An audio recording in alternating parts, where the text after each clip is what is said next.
Hello friends, welcome to my YouTube channel अलकाज garden log. और friends, आज की वीडियो काफ़ी डिफरेंट होने वाली है। आज की वीडियो का टॉपिक काफ़ी इंटरेस्टिंग और काफ़ी इंफॉर्मेटिव है। तो अगर आपने अभी तक मेरा यूट्यूब चैनल सब्सक्राइब नहीं किया है तो आप मेरा यूट्यूब चैनल सब्सक्राइब कर लीजिए, ताकि ऐसी ही इंफॉर्मेटिव और इंटरेस्टिंग वीडियोज़ आपको लगातार देखने को मिलती रहे। तो फ्रेंड्स, आज की अपनी इस वीडियो में मैं आपको गार्डनिंग में यूज़ होने वाली ऐसी चीज़ के बारे में बताने जा रही हूँ जो आजकल काफ़ी ट्रेंडिंग में है। और आज की अपनी इस वीडियो को मैं 3 पार्ट्स में डिवाइड करूँगी। पहले पार्ट में मैं आपको बताऊंगी कि ये चीज़ हमारे अपने ही एटमॉस्फेयर में किस तरीके से तैयार होती है। सेकंड पार्ट में मैं आपको बताऊंगी कि इस चीज़ को गार्डनिंग में यूज़ करने के क्या क्या फ़ायदे होते हैं। और थर्ड पार्ट में मैं आपको बताऊंगी कि इस चीज़ को हम अपनी गार्डनिंग में किस तरीके से यूज़ कर सकते हैं। तो चलिए देर न करते हुए वीडियो शुरू कर लेते हैं। फ्रेंड्स, जब भी हमारे एटमॉस्फेयर में जहाँ पे भी ज्वालामुखी होते हैं, जहाँ पे भी वॉल्केनोज वगैरह होते हैं, तो जब भी वो वॉल्केनोज वगैरह फटते हैं, जब भी बाहरमुखी किसी ज्वालामुखी का उद्गार होता है, जब भी कोई ऐसे ज्वालामुखी जब फटते हैं जो जिनका लावा हमारी अर्थ की सॉइल के बाहर आता है, तो जब भी वो लावा मैग्मा जब ठंडा होता है तो उसकी ठंडे होने की जो प्रोसेस होती है वो बहुत बहुत क्विक होती है, बहुत बहुत फास्ट। हमारा जो मैग्मा होता है वो ठंडा होता है। और क्योंकि उसके ठंडे होने की प्रोसेस काफ़ी फास्ट होती है, तो उसमें कोई क्रिस्टल्स वगैरह ना बन के उसमें ठोस पत्थर बनते हैं उससे, जैसे ग्रेनाइट वगैरह। और फिर उसी मैग्मे में अगर बहुत ज़्यादा मात्रा में लिक्विड होता है और बहुत ज़्यादा मात्रा में गैसेस होती हैं, तो वो काफ़ी फ्रोदी, काफ़ी झागदार बन जाता है। उसमें काफ़ी मात्रा में बबल्स वगैरह होते हैं, तो उसकी भी ठंडे होने की प्रोसेस काफ़ी फास्ट होती है। और जब वो झागदार और ये बबल्स वाला मैग्मा जब एकदम से ठंडा होता है, तो ये उससे जो ये रॉक्स बनती हैं, तो इनमें काफ़ी मात्रा में एयर पॉकेट्स होते हैं। ये जो रॉक्स बनते हैं उससे, इसे प्यूमी स्टोन कहा जाता है। ये काफ़ी हल्के होते हैं, इनकी डेंसिटी बहुत ज़्यादा कम होती है। और ये इतने हल्के होते हैं, इनकी डेंसिटी इतनी ज़्यादा कम होती है कि ये पानी पे भी फ्लोट कर जाते हैं। और फिर अब मैं आपके साथ बात करूँगी कि इसको गार्डनिंग में यूज़ करने के क्या-क्या फ़ायदे होते हैं। और फ्रेंड्स, इसे गार्डनिंग में यूज़ करने के कई अलग-अलग तरीके हैं। तो सबसे पहले हम बात करेंगे इसे अपने पॉट की सॉइल में किस तरीके से यूज़ कर सकते हैं। और फ्रेंड्स, इसे पॉट की सॉइल में यूज़ करने के लिए हम किसी भी तरीके की गार्डन सॉइल में, किसी भी तरीके की चिकनी हैवी मिट्टी में, फर्टिलाइज़र में, कोकोपीट में या पीट मॉस में इसे ऐड करके अपने पॉट में भर के उसमें हम अपने प्लांट्स ग्रो कर सकते हैं। और इसे अपने पॉट की सॉइल में यूज़ करने के सबसे बड़े फ़ायदे ये होते हैं कि ये हमारी सॉइल के टेक्सचर को इम्प्रूव करता है। साथ ही अगर हम चिकनी मिट्टी में इसे यूज़ करते हैं तो ये हमारी मिट्टी को कॉम्पैक्ट होने से रोकता है, उसे पोरस बना के रखता है और साथ ही उसमें एरेशन को इम्प्रूव करता है। और जब एरेशन अच्छे से हमारे पॉट की सॉइल में होता है, तो हमारे जो प्लांट की रूट्स हैं वो अच्छी मात्रा में ऑक्सीजन को ऑब्जर्व कर देती हैं, जिससे उनकी ग्रोथ में काफ़ी फ़ायदा होता है। और साथ ही ये हमारे जो सॉइल है उसे अच्छे से वेल ड्रेन्ड बनाता है, उसमें किसी भी तरीके से पानी वगैरह खड़ा नहीं होता है। बेशक हम अपने प्लांट में एक्स्ट्रा वाटरिंग कर दें या हमारा प्लांट बारिश में बाहर रह जाए, तो जितना भी पानी होता है एक्स्ट्रा उसे ये बाहर निकाल देता है।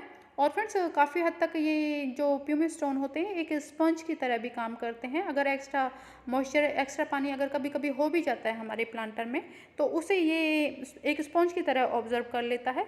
और जब कभी हमारे प्लांट की जो सोइल है वो ड्राई होती है, तो जब हमारे प्लांट की रूट्स पानी की सर्च में ढूंढती है इधर उधर, तो इनकी प्यूमिक स्टोन की एयर पॉकेट्स में जो पानी ये रिटेन करके रखता है, उस पानी को हमारे प्लांट की रूट्स ले लेती हैं। और इसी तरीके से फ्रेंड्स, जब हम लिक्विड फर्टिलाइज़र डालते हैं अपने प्लांट की सोइल में, तो उसे भी ये वेस्ट होने से रोकता है।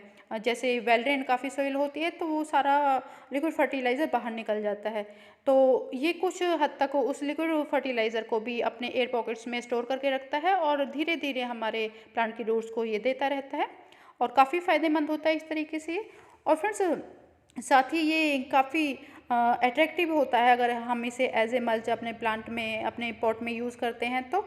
और ये काफ़ी लॉन्ग लास्टिंग होता है, ये काफ़ी धीरे धीरे डिकम्पोज होता है। जैसे हम कोकोपीट या पीट मॉस यूज़ करते हैं तो लगभग 2 से 3 साल में वो डिकम्पोज हो जाते हैं अच्छे से, वो ख़राब होने लगते हैं और फिर हमें उन्हें चेंज करना पड़ता है। तो इसका जो डिकम्पोज होने का जो टाइम ड्यूरेशन है वो काफ़ी लंबा होता है, काफ़ी साल तक ये चलता रहता है। तो जब भी हमें आप अपनी सॉइल चेंज करनी होती है, जब हमारी कोकोपीट या हमारी सॉइल वगैरह जब ख़राब होने लगती है, तो इसके स्टोन्स को आप अलग निकाल के रख लीजिए और उन्हें वॉश करके आप सनलाइट में सुखा लीजिए और उसके बाद फिर से आप उन्हें यूज़ कर सकते हैं।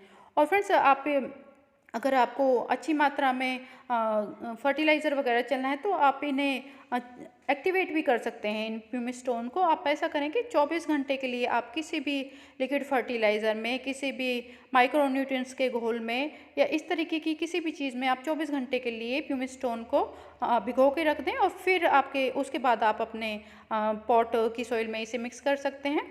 तो वहाँ से धीरे धीरे जो माइक्रोन्यूट्रिएंट्स होते हैं या जो भी कंपोस्ट टी होती है या जो भी फर्टिलाइज़र्स वगैरह होते हैं, वहाँ से अपने छिद्र में जो ये ऑब्जर्व कर लेता है, वहाँ से धीरे धीरे प्लांट्स को ये देता रहता है। तो इस तरीके से भी आप इसे एक्टिवेट करके किसी भी कंपोस्ट टी में यूज़ कर सकते हैं। और फ्रेंड्स साथ ही ये एक मल्च के रूप में भी आप इसे अच्छे से यूज़ कर सकते हैं किसी भी सुंदर से पॉट में या सक्यूलेंट प्लांट्स में या कैक्टस में या बोनसाई में आप इसे यूज़ कर सकते हैं उसकी ऊपरी लेयर पे किसी भी साइज़ में। और फ्रेंड्स साथ ही ये अगर आप कंपोस्ट पाइल वगैरह बनाते हैं तो उसमें जैसे बैड स्मेल्स आती है तो उसमें भी अगर आप इसको ऐड कर देंगे तो उसमें एरिएशन को बढ़ाएगा और जिससे बैड स्मेल्स वगैरह जब हम कंपोस्ट बनाते हैं तो काफ़ी हद तक ये कम कर देता है। तो उसमें भी इसका काफ़ी फ़ायदा होता है यूज़ करने में। और फ्रेंड्स इसे हम सक्यूलेंट वगैरह में भी यूज़ कर सकते हैं। बात करेंगे कि इसे किस तरीके से हम यूज़ कर सकते हैं। तो अगर हमें सक्यूलेंट या कैक्टस वगैरह या बोनसाइज के लिए अगर इसे यूज़ करना है तो आप जितनी आप सॉइल लेते हैं उनके लिए उसमें 50% का रेशियो आप प्यूमिस्टोन का रखें और 50% उनकी सॉइल ले लें।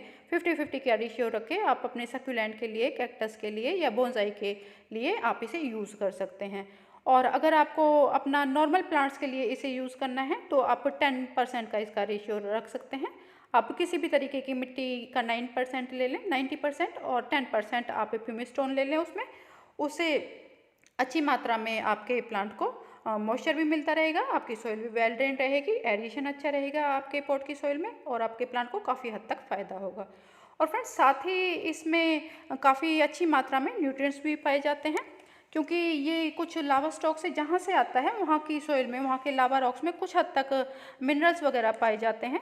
सबसे पहले तो इसमें सिलिका और पोटेशियम होता है और सिलिका और पोटेशियम को जब ये रिलीज़ करता है अपने अंदर से तो उससे हमारे प्लांट की जो स्टेम की सेल्स होती हैं, जो सेल वॉल होती हैं हमारे प्लांट के स्टेम्स की, वो काफ़ी स्ट्रॉन्ग होती हैं, हमारे प्लांट की स्टेम्स काफ़ी मजबूत होती हैं।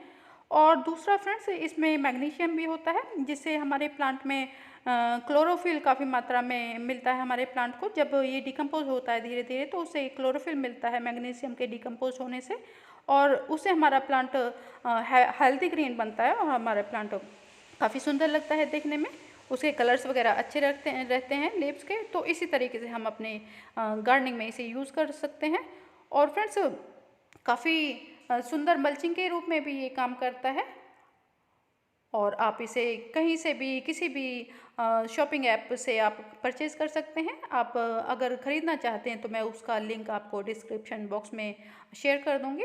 आई होप फ्रेंड्स कि आपको मेरी इन्फॉर्मेशंस पसंद आई होंगी और अगर आपको मेरी वीडियो पसंद आई हो तो मेरे चैनल को सब्सक्राइब कीजिए, मेरी वीडियोस को लाइक एंड शेयर कीजिए। अगर आपका वीडियो के रिगार्डिंग कोई क्वेश्चन हो या कोई सजेशन हो तो आप मुझे कमेंट भी कर सकते हैं। मैं पूरी कोशिश करूँगी कि आपके सभी कमेंट्स के जवाब मैं ज़रूर दे पाऊँ। ओके फ्रेंड्स, इसी के साथ मैं वीडियो समाप्त करती हूँ। बाय।